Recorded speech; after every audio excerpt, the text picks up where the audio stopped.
मुझसे नहीं हो पा रहा है, अब मुझसे नहीं होगा,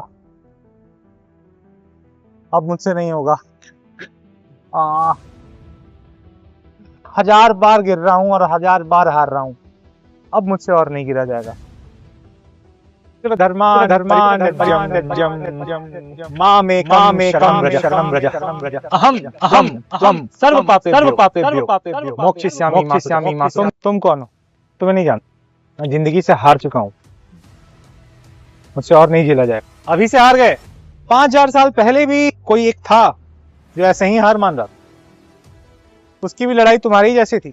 अरे वो पुरानी कहानियां थी यार, तुम्हारी लड़ाई तुम्हारे अंदर के लस्ट की है, फोकस की है, थोड़े बहुत विज्ञान के अहंकार की है, जो तुम्हारे अंदर पनप जाती, जिसे तुम बार बार हार जाते।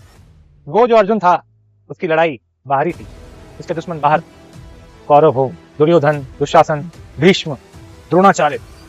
तुम्हारी जो लड़ाई है वो अंदर की लड़ाई, ये अंदर का युद्ध है, अंदर का।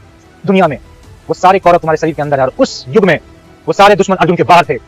ये लड़ाई अंदर की है, तुम्हें चलना पड़ेगा, और तब तुम ये लड़ाई जीतोगे। तुम कौन हो? कौन हो तुम? मुझे ऐसा क्यों लग रहा है कि मैं तुमसे पहले भी मिल चुका हूं? तुम मुझसे पहले भी मुझे जानते हो।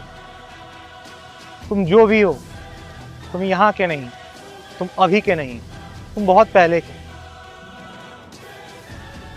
मुझे बचा लो आप, मुझे बचा लो। चलो पाप, यही समय।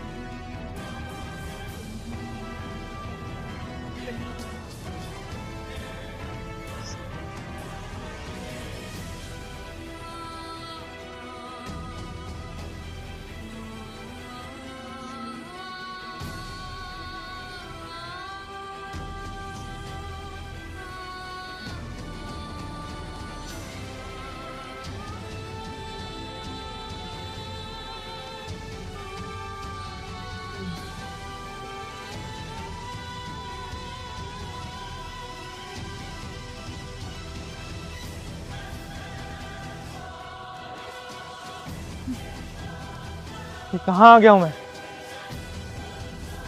ये कौन सा जगह है? ये कौन सा जगह है?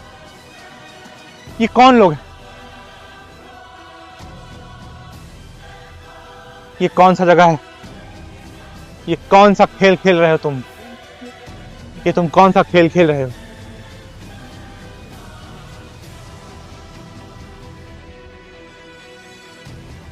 हे माधव, ये खेल कौन सा खेल है?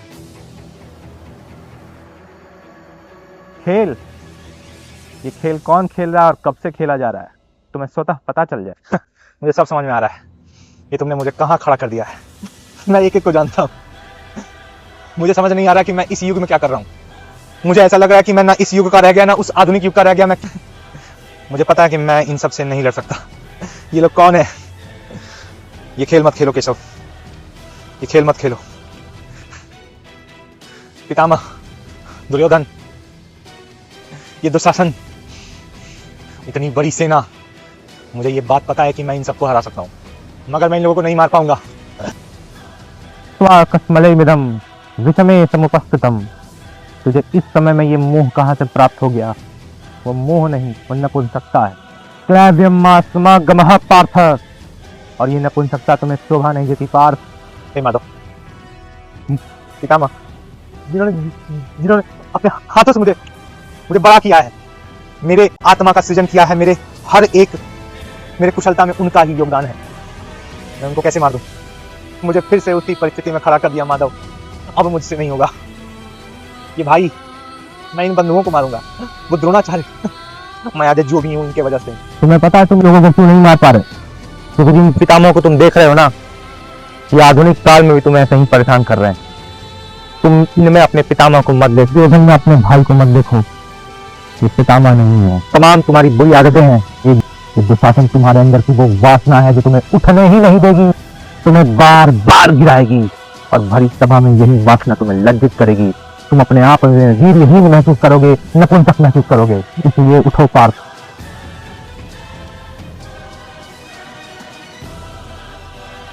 अब ये समय नपुंसकता का नहीं है पार्थ, ऐसे धर्म से तो अधर्मी मर जाना ही तो सही रहेगा केशव।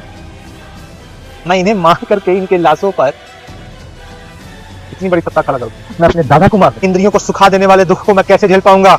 माधव माधव मुझे छोड़ दो माधव, मैं नहीं मार पाऊंगा। और किसको रहा है अर्जुन, और मर कौन रहा है? तू तो इस दुनिया में किसी को मार ही नहीं सकता अर्जुन। यहाँ मर भी मैं रहा हूँ और मार भी मैं रहा हूँ। कपड़े को देख रहा है और मैं कपड़े पहनने वाले धारक को देख रहा हूँ। एनम वेति हंतारम यस्तेनम मन्यते हतम उभौतो न विजानीतो नायम हंसी न हन्यते। तुम तो किसी को मार ही नहीं सकते हो पार्थ, यहाँ तो कोई मरता ही नहीं है। हम बार बार जन्म लेते हैं, ये सभी मेरे द्वारा पहले ही मारे जा चुके हैं।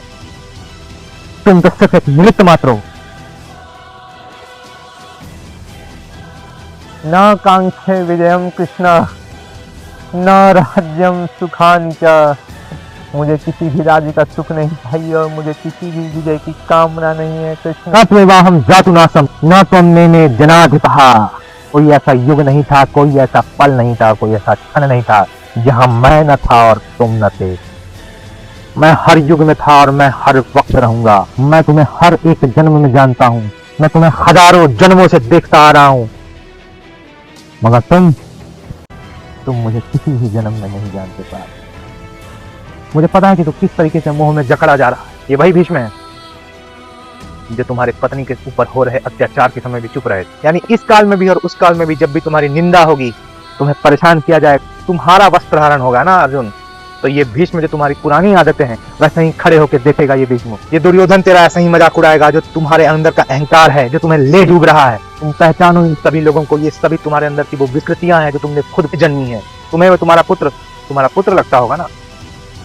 देखो इन महारथियों को, देखो इन अधिरथियों को, ये सारे अधिरथी तुम्हारे ही पुत्र को घेर के मारेंगे। तुम्हें पता है उस आधुनिक काल में तुम्हारा अभिमन्यु कौन है? अभिमन्यु तुम्हारे अंदर की वो ध्यान है, वो चेतना है, जो इस सारे वासना, अहंकार, लोभ और तुम्हारी पुरानी गंदी आदतें, ये 5-6 जो तुम्हें दिख रहे हैं ना, ये सारे लोग तुम्हारे ध्यान और तुम्हारी चेतना को पकड़ के मार डालेंगे। कार्पण्य दोष पहतो स्वभाव पृच्छामि त्वाम धर्म समूढ़ चेता। मैं आपका शिष्य हूँ, मेरे लिए जो उचित है आप बताएं। मैंने नहीं मार सकता, मैं इस युग को त्याग रहा हूँ, मैं ये युद्ध नहीं करूंगा। मैं जिस प्रकार इस आधुनिक युग में मैं परेशान था, मैं उसी प्रकार से यहाँ भी परेशान हूँ माधव। मैं यहाँ किसी को नहीं मार पाऊंगा माधव, मैं लाचार हो गया हूँ। ये कौन सी दुर्बलता मेरे अंदर आ गई है, मैं नहीं कर पा रहा हूँ माधव। मुझे उस युग में भी वैसे ही समस्याएं थी, मुझे इस युग में भी वैसे ही समस्याएं हैं। माधव मेरा रक्षण करो, मैं आपका शिष्य हूँ, मुझे रक्षण दो। यदि ये धर्म भी है तो मैं इस वध का भार क्यों सहन करूँ कृष्ण? हे माधव, मैं इस वध का भार क्यों सहन करूँ? अधर्मा निधनम श्रेया पर धर्म भयावह स्वधर्मा निधनम श्रेया। अपने धर्म को मानता हुआ यदि तू मर भी जाता है तो गरीब भी रह जाता है, यदि तू अपने धर्म को मान रहा है तो वो श्रेष्ठ है।